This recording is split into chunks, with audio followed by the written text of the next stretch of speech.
Hi everybody, it's September 1st, 2023. It's hard to believe we're into September already. But before I get into the topic of the types of stalkers there are, please hit the thumbs up. Hope everybody's doing well. Welcome newcomers. I suddenly have a tickle in my throat. I don't know where that came from. But I'm reading some section from the anti-gang stalking website. And they list the types of stalkers. So we're going to get into the 4 types of stalkers based on mental health disorder. Now, research has identified or defined different types of stalkers, and these defined stalker profiles are specific to normal stalkers in society, not for organized gang stalkers. Nevertheless, organized gang stalkers undoubtedly fit some of these defined stalker types. And we'll get into what types of stalkers they really are. So there are 4 types of stalkers based on mental health disorder. The first one is Erotomaniac. This kind of stalker believes that he's in love with you.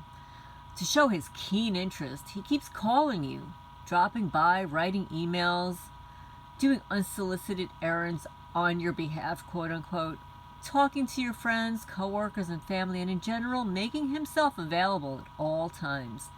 The erotomaniac feels free to make for you legal, financial, and emotional decisions and to commit you without your express consent or even knowledge.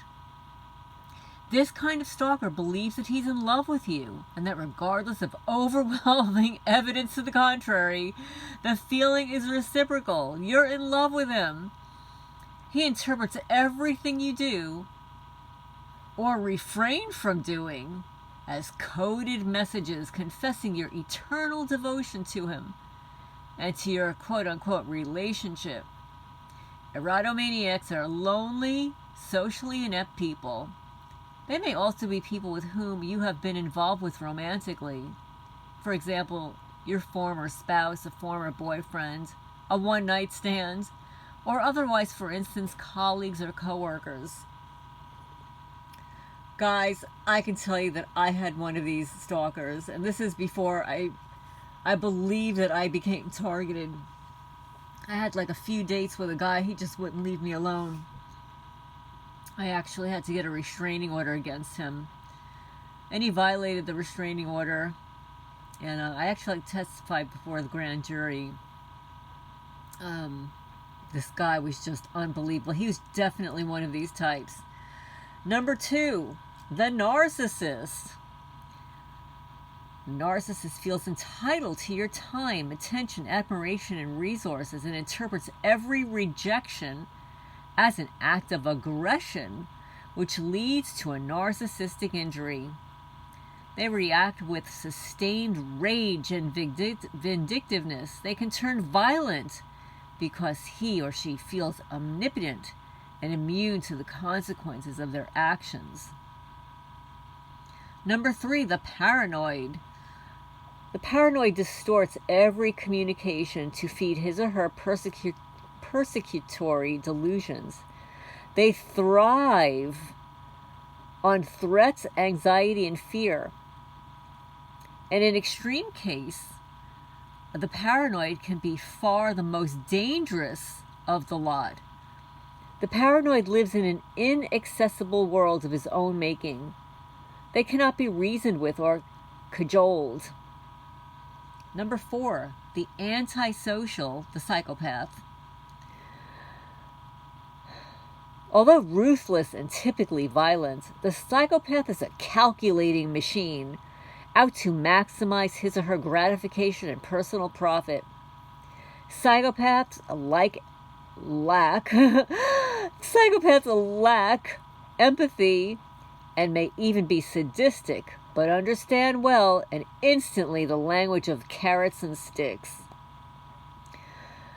So, who do you think are your gang stalkers? Who do your organized stalkers, what category do they fit into? The erotomaniac? Do you think your stalker believes they're in love with you? The narcissist who feels entitled to your time, attention, admiration, and resources?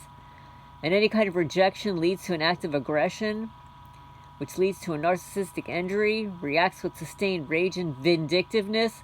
Well, guess what, folks? I guarantee that some narcissist nominated you into this program, right? Oh, because they got their little weenies hurt, their little feelings were hurt. You rejected them, you spoke up to them. Oh, and then they got their little narcissistic injury, and then they react with sustained rage and vindictiveness. Called up the FBI and said, hey, I want to nominate so-and-so because they hurt my feelings.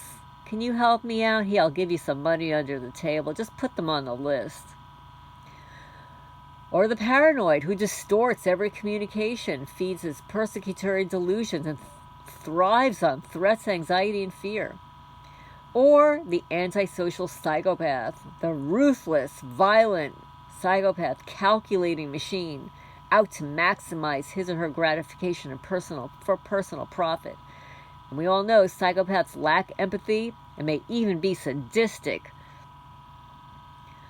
We know that our stalkers are definitely antisocial and psychopaths.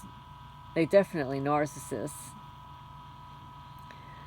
So I'm going to load up this one, and then we're going to get into the 6 types of stalkers based upon motive. But I hope everybody's doing well. Hit the thumbs up on the 4 types of stalkers based on mental health disorder. And thank you to the anti-gang stalking website.